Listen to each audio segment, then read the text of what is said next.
There was a death threat incident as well as some fan altercations. Can you talk about some of that stuff? Yeah, it was crazy. You know, I didn't think much of it back then. Again, my mind is just so focused, right?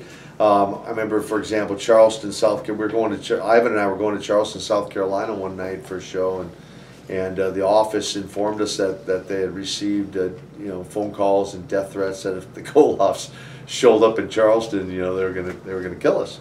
And Crockett's like, oh, you know, just beef up security, and they had the county sheriff, the sheriffs meet us at the county line and escort us to the building.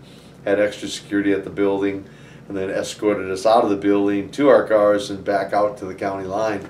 So that was interesting.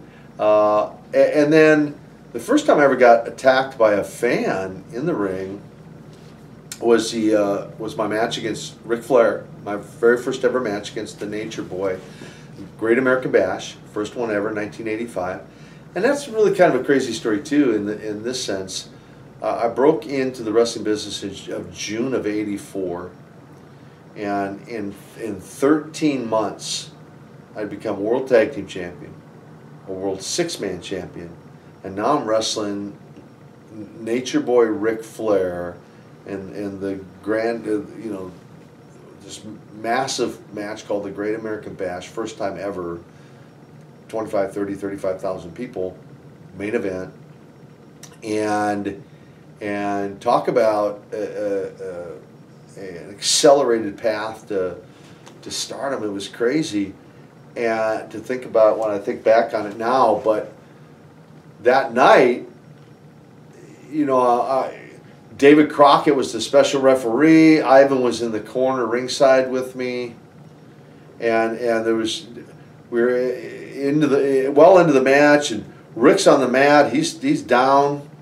I see David Crockett out of the corner of my eye, and I see Ivan down on outside the ring on the floor, and somebody's got me in a waist lock, and it really caught me off guard. I'm like, it took me a minute, and I'm like, Flair, Crockett, Ivan, who? There's got to be a fan. Oh my gosh! And so then I started, you know, trying to reach for the guy. Like, if I went this way, he went that way, and if I went this way, he went that way. You know, he was like ducking me. Now I'm trying to get it, but he's got me kind of pinned up against the rope, you know, kind of leveraged against the ropes. And at first, I think the cops, you know, they're like, I guess they thought it was part of the act, part of the show. And then at some point, they figured out it's not part of the show.